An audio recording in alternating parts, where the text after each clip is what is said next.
We begin with MSNBC because they're going to be making some changes, like some really big changes. Don't forget, just in about 8 weeks or so, they are spinning off this Versant, or Versant. I guess that's how they say it. I was trying to give them a little extra something, you know, a little French in there to kind of go with their socialist mentality. Anyway, Versant is going to be this new spinoff from Comcast, and they're going to take all the cable companies that they've got that they don't want anymore over at NBC, and they are going to sell them to the public separately. Now, who's going to buy that stock? What do you think? Anyone? Anyone? No one is going to buy it. So what does that mean? They've got to come up with a brand new way to be relevant and to be profitable. And I'm not so sure that MSNBC is going to get them there. I mean, they get some good players right over at CNBC, and they have maybe, you know, some other networks, lifestyle type networks, and the sci-fi network, and this, that, and the other that they might be able to salvage. But what's going to actually happen to the likes of Rachel Maddow, who allegedly is demanding $25 million a year? That's down from apparently 30 for one show a week, mind you. And the likes of Psaki, who took over her spot and has managed to take it to new lows overnight. All right, she was supposed to be the next greatest thing. They thought that somehow she was going to solve their problems instead. She's digging them in deeper. Listen, I'll tell you overall, to be fair to MSNBC, like it is brutal. It is brutal out there in cable land. I am thankful. Can I just say that again? I'm very thankful that I'm no longer in the cable news business because it is a dying business. I used to be in the network news business, having worked for a network, right? Because when I was a little kid, I was growing up and like we would watch the ABC Evening News or NBC Evening News or CBS Evening News. And I thought, oh, well, I want to be a reporter and I want to be on TV. So that'll be just great. Not. Unfortunately, I should have gone straight to cable, but I was at network and I thought, well, this is it, right? Until I realized, you know, everything is so tightly controlled and tightly wound. And you're lucky if you get 12 seconds on the air for your live tag. And God help you if you make it at 13, and you're getting a call from the executive producer saying you went 1 second over because they time it all out. They have to. They got 22 minutes of programming. And so it's scripted.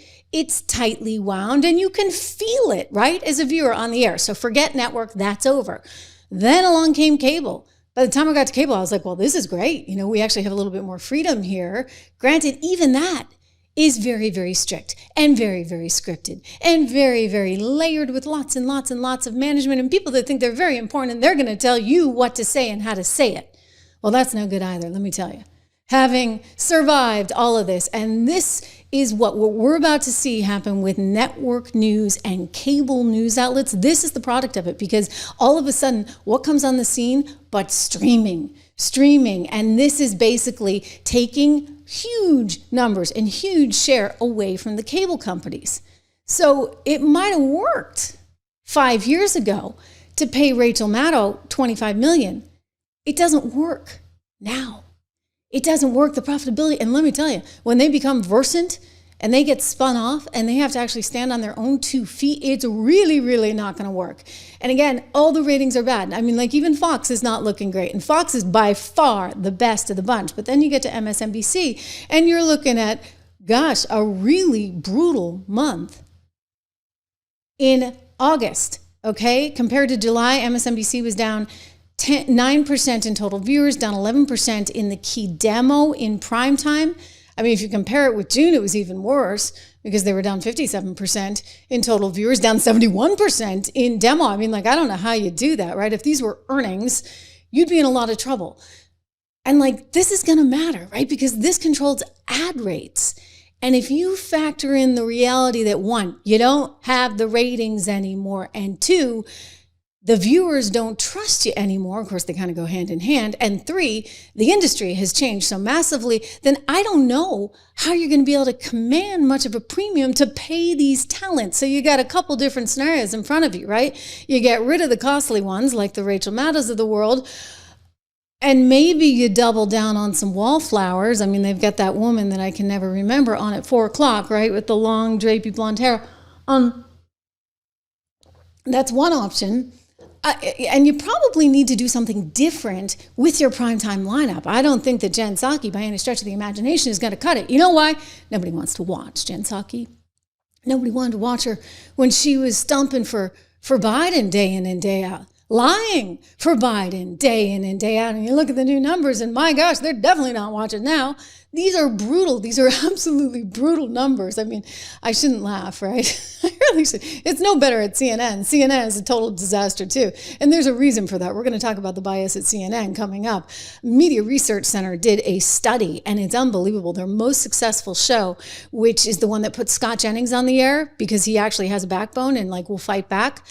The host on that particular program, she's interrupting every conservative she can, left and right. I mean, there's actually a study that was done on it. It's unbelievable. I'm going to show you. But anyway, take a look at these numbers. This is why it's so sad over there in Cableville. Again, Fox is king here, maybe because people are like, okay, you know what? I like Donald Trump.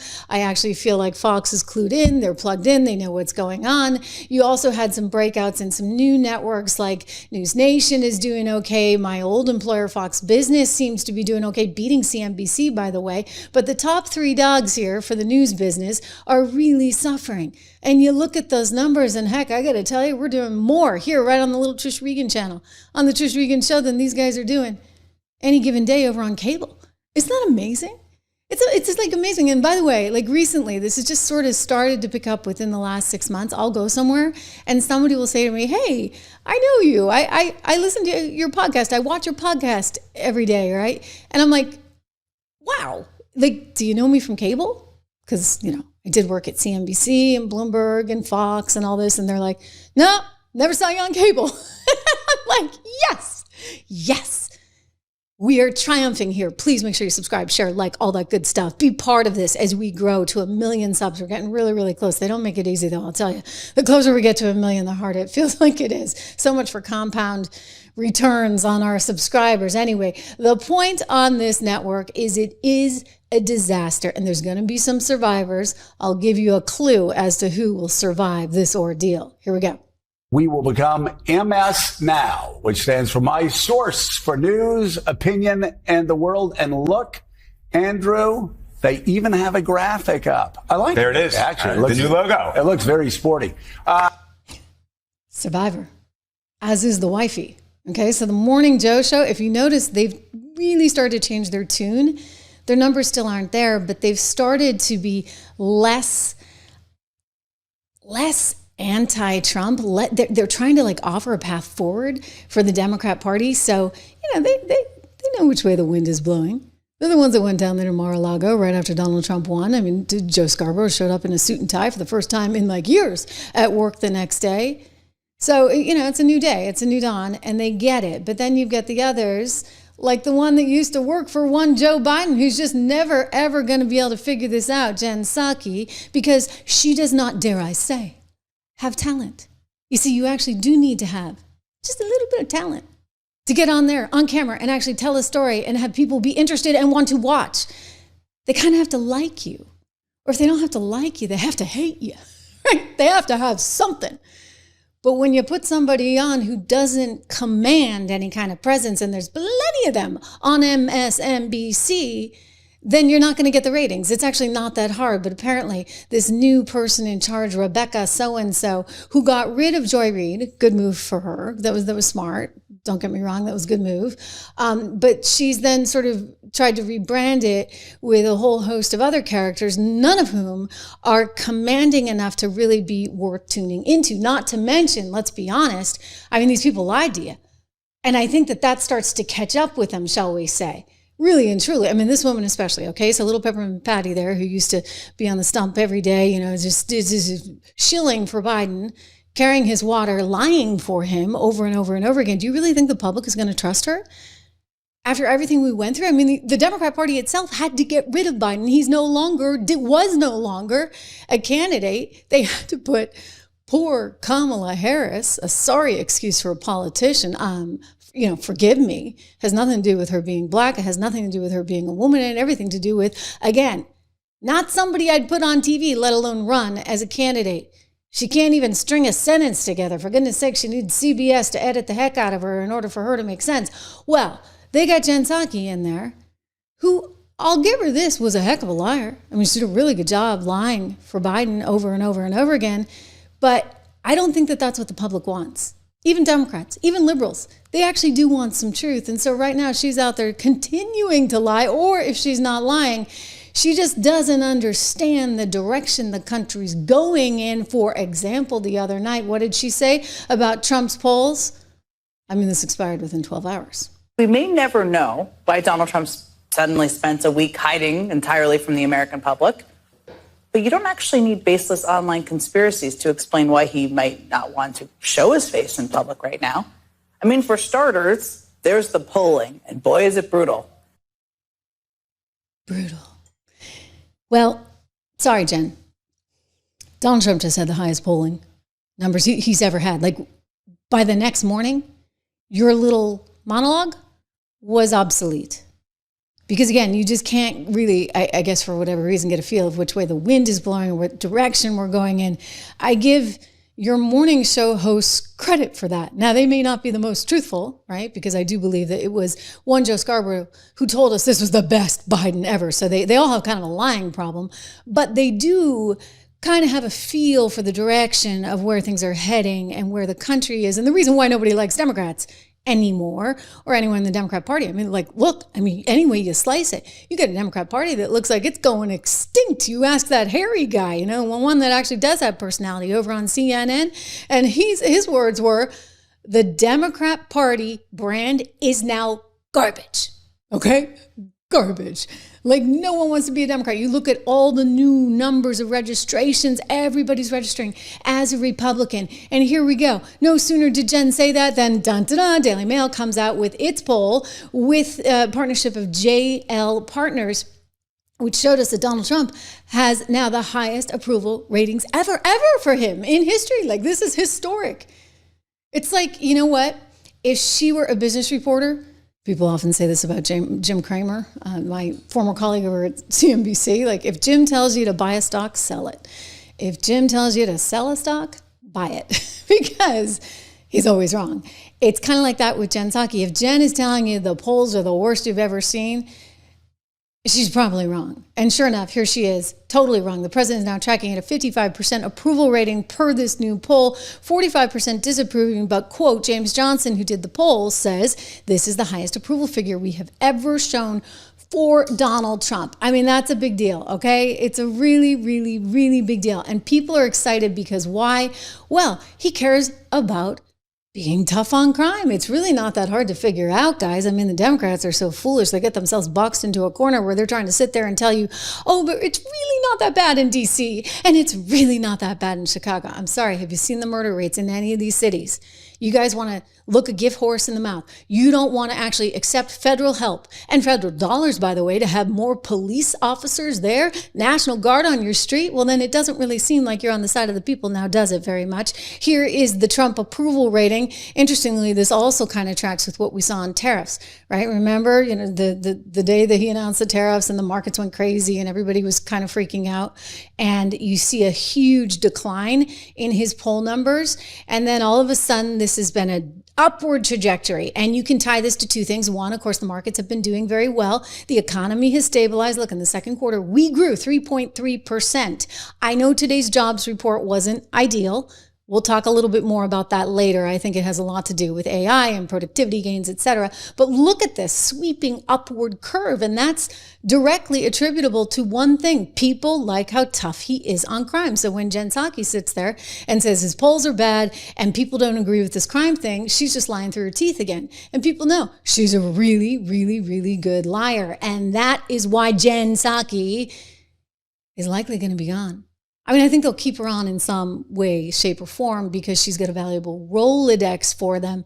But you don't want this kind of dead weight. You don't want to be paying someone big bucks to run a primetime show when they can't deliver the numbers. And believe me, she can't deliver the numbers. She's going from bad to worse. These ratings are so bad. New York Post recently did a story. Here is the headline. She was dipping 47% in ratings last month compared to Alex Wagner. Again, not somebody who you'd remember, right? They just love their wallflowers over there. Rachel, you'd remember. For better or for worse. She actually packs some punch. And I'm going to say this without any kind of bias. Look, I think she takes you down crazy rabbit holes. And I think she also lies through her teeth and presents a lot of misinformation that is borderline crazy conspiracy theory type stuff, right? But it's entertaining. She's entertaining. I mean, she's no glamour girl. She wears the same outfit, I think, every single day. It's like that Seinfeld episode. Remember when he was dating that girl? Although obviously a guy would not be dating Rachel Maddow, nor would she be dating him. But there was that episode where he's like, she wears the same thing every day. Maybe she's like Superwoman, right? The same costume. So Rachel has the same black blazer on with the same black undershirt and the same haircut every single episode, but she's compelling. She does tell a story. She weaves together a narrative quite well. And that's why she was successful. Can she be successful in this new climate? Not at 25 mil, if that's indeed what they're paying her. Anyway, here's Jen Psaki's massive dip, 47% dip in ratings last month compared to poor Alex Wagner and Rachel Maddow. And it goes on to say this drop-off is really, really pronounced, especially within the demo area. You know why? Because nobody in the demo is actually watching cable television. They're all watching this. I mean, like my kids, have I told you guys this story before when they were like, I first started doing YouTube and they were like, oh, phew, Mom, like finally, you know, you've made it. And I'm like, again, former network correspondent, cable show host, the whole bit, you know, multi-Emmy nominations, the whole thing. And I'm like, I think they're like kidding me or teasing me. And like, you're going to kick me when I'm down? And they're like, no, Mom, we're serious. I mean, we never really knew or understood where you worked before, but now we know. You know why? They don't actually turn on the television and go to a network. No. They watch on their computer. They watch on their phones. I wish they wouldn't watch so much, right? That's on Mom. But the point is, this is the change. And so what they're seeing at MSNBC is nobody's watching in that critical demo. I mean, staggering, just 78,000 viewers, a 52% decline. You can't continue that way. But here's the thing. You got a woman in the seat who's got Zippo personality. In fact, if you read the whole article, I'm trying to see if it's actually the quote is in here. Somebody actually says, an insider there at MSNBC, that she's boring. I'm like, well, yeah. I mean, I could have told you that. She's boring as all hell. She was boring when she was the press secretary too, but she did a good job at lying, which was part of that gig. And here's the deal. On TV, you really shouldn't be lying, all right? Number one. Like she's an operative for the Democrat Party, and people know that. I mean, she sat there and lied to us about Biden, and she's still lying about Biden, yet says this about Trump. I think cover up is such a loaded phrase. I never saw that person, not a single time, and I was in the Oval Office every day, that was on that debate stage.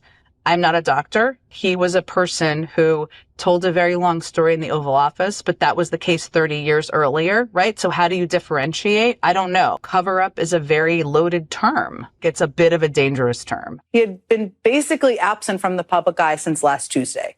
And that absence, and you may have seen this over the weekend if you looked at any social media platform, prompted quite a wave of online speculation about the president's health and well-being. We may never know why Donald Trump suddenly spent a week hiding entirely from the American public. Then she goes on to cite the polls, which again, as I explained to you, within 12 hours were obsolete. Look, I think people are just not excited by her. There's nothing to look at. I mean, it doesn't have to be looks. Trust me. It really doesn't. Rachel Maddow is compelling on television, and she's nothing to look at. So it's not that it's looks. I mean, looks can help on the margin, but there's no looks, and there is a lisp, and she's reading a teleprompter, and you can tell. And so there's no excitement. There's no energy. There's no nothing. And she's the woman who lied for this guy. America is a nation that can be defined in a single word.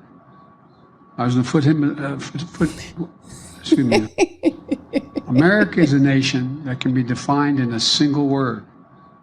I was going to excuse me. Okay. America is a nation. It's worth watching, right?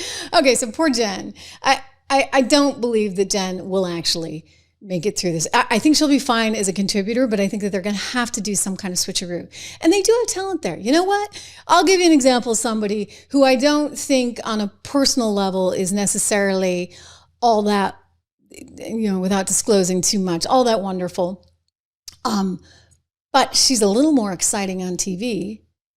You probably don't even know her because I think they bury her at like 11 or 12 o'clock. But Stephanie Rule, who actually used to work in finance and has an okay head on her shoulder and has some spunk and has some personality. And you need that. You want spunk, you want personality, you want intelligence, and you want somebody who's compelling. So you don't have that in Jen Psaki. You don't have that in, I remembered her name, Nicole Wallace. Not there. Chris Hayes, okay, it's like the inverse of Rachel Maddow a little bit. Lawrence O'Donnell, maybe, I guess, as long as you're not paying him too much. But this is a prime gig that Jen now has. And so she's in the big leagues. And in the big leagues, you got to be able to deliver. And if you can't deliver, then why are we putting you there? It is time to make a change. So my sense is they'll keep her on as some kind of contributor, but she's not going to have a show. Which brings you to what happens then to one Rachel Maddow, right? Because it's not just Jen Psaki that's going to be disappearing. Again, look at this. We've got a whole thing going on. August was miserable. Granted, it was August. A lot of people go away in August, but they're still watching. I mean, we had a great August. Heck, we were in the top 100 on the YouTube podcast list last week, number 85 and climbing, okay? Do your part, share, like, subscribe to the podcast playlist, download them, everything you can do, tell your friends. But the reality is, and Gary, thank you for your generosity. I'm going to get to your comments to everyone here in today's show. Why not, right? It's Friday. But I would just say that the entire industry is really struggling. And so it makes it all the more important to be really thoughtful about how you're spending your money as a network and who you're spending it on. And 25 mil, I'm sorry for Rachel Maddow, it's not going to fly. Think about it. I mean, they allowed this to happen. This woman, Cutler, Rebecca Cutler is her name, and she thought the answer was to get rid of Joy Reid's program. Okay, thumbs up. I told you had to get rid of that program. Did I not? I mean, Joy is interesting to watch, albeit she comes across as, suffice it to say, not the most intellectual, really. I mean, at least Rachel kind of comes across like she maybe knows a thing or two. And the other woman I mentioned has a background in markets and the economy, and I think is, on television anyway, a fairly straight shooter with some personality. So again, these are options that you have. I'm trying to help management. I don't know why. I don't need to help them. But it's just so obvious. I mean, clearly, they got people in management that don't know how to pick talent. And I'll tell you, talent could pick talent. Talent would know who was threatening and who was not. It's actually hard for me. Like, think about it. If you're me and you're in a cable network, like, the reality is it's hard for somebody who's really good, and I am, dare I say, without tooting my horn too much, I'm pretty good at what I do. And, you're a woman, like it's pow, pow, pow, right? Claw, claw, claw. So a Jen Psaki is perfectly fine because nobody feels threatened. Nobody really, thinks she's any good. So why would you bother? Rachel's got a whole other thing going on, right? She's not necessarily trying to score in the looks department. And so I think that, sometimes it's like just go along to get along. And that's why they keep these people there. And I'm telling you, it's not going to work. So Rebecca Cutler, I got some advice for you. Find yourself somebody on the left with some personality. I've seen some. They tend to be more populist in nature, right? There's some of the Democrat, oh God, there's this guy, maybe is it Chuck Rocha? I think he's a liberal. And I used to put him on my show because he was interesting. Again, you want interesting people there.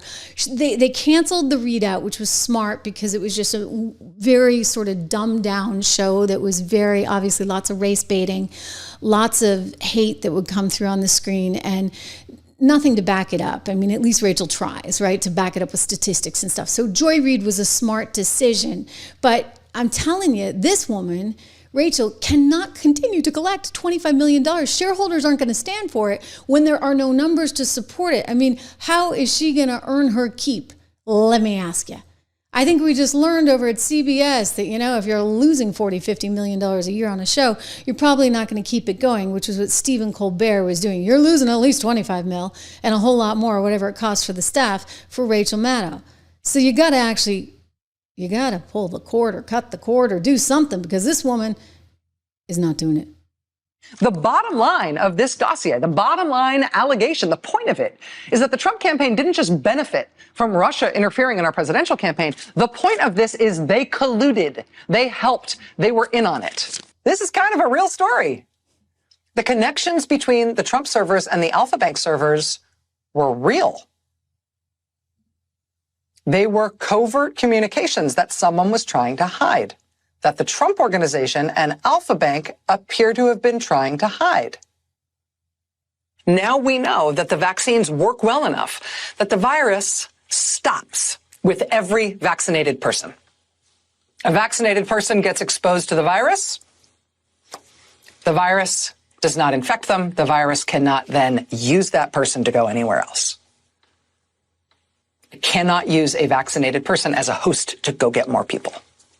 We and other news organizations have generally stopped giving an unfiltered live platform to remarks by former President Trump. It is not out of spite. It is not a decision that we relish. It is a decision that we regularly revisit. And honestly, earnestly, it is not an easy decision, but there is a cost to us as a news organization of knowingly broadcasting untrue things. That is a fundamental truth of our business and who we are. Yeah. Like, oh, gosh, darn it. That's Russian misinformation, that Hunter Biden laptop, fed to you courtesy of the Russians and Rudy Giuliani, who, by the way, I understand is recovering. Prayers for Rudy right now. America's mayor. He did a wonderful job on New York. Why? Oh, because he cared about law and order. It seems that, people do actually want to be safe. Another reason why Donald Trump's climbing in the polls. Why? Oh, he's cracking down on crime and it's going well in D.C. and people like it. They're begging for him in Chicago. You see, all those lies, they weren't being told by Trump. He was actually being very forthright and sometimes too truthful. Do you remember in spring of 2020, it was May of 2020, I had been hearing from sources in February of 2020, before we shut down the whole nation, right? I had heard that the virus had come from Wuhan, China, that there was this lab in Wuhan, China, that there were people that had gotten sick in Wuhan, China. I mean, this story was out there, right? Certainly among people in the know that had contacts within the administration, et cetera. So clearly Donald Trump had heard this intelligence as well. And so finally, a Fox reporter asked him about it in May of 2020, and they came right out and said, hey, have you heard anything that this could have come from this Wuhan lab? And he said something to the effect of, yeah, I've heard that. I've heard it could come. And they lost it on him.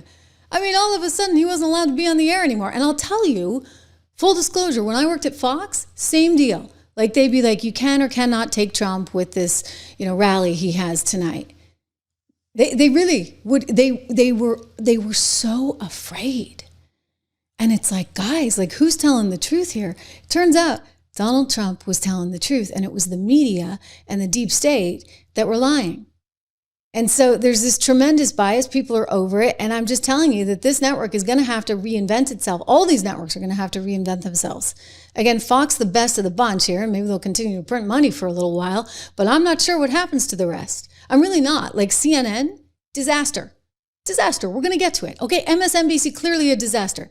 They don't have anybody there that can deliver, they can report, and they're caught in the middle of this changing landscape where they're getting the competition, with their legs cut out from under them by the likes of all these podcasts, where it's a very different environment, obviously, and there's no teleprompter, and there's, gosh darn it, I don't even get like a commercial break. So you may see me putting on my lipstick and drinking my water mid-show, but it is what it is, right? And I wouldn't trade it for the world. So Rachel Maddow, she's likely gone, and I think the entire industry is going to have to figure this out. I don't think they can afford her. I don't think shareholders are going to go for it. Unless she's back on the air 5 nights a week, delivering ratings, it's lights out. And she'll be fine. She'll go off and do a podcast somewhere, and then she won't have to go into the office, and it will probably be better for her and her lifestyle. But I'm just saying, for the network itself, if I were management, I'd be nervous, and I would definitely be looking to change the entire lineup. because I need people to watch. And if they're not going to watch, I better make sure I got darn cheapos in the slots, right? Really, really cheap talent, because I can't afford to be paying these big salaries if, in fact, Rachel's scoring 25 mil. 25 mil too much, right? My gosh.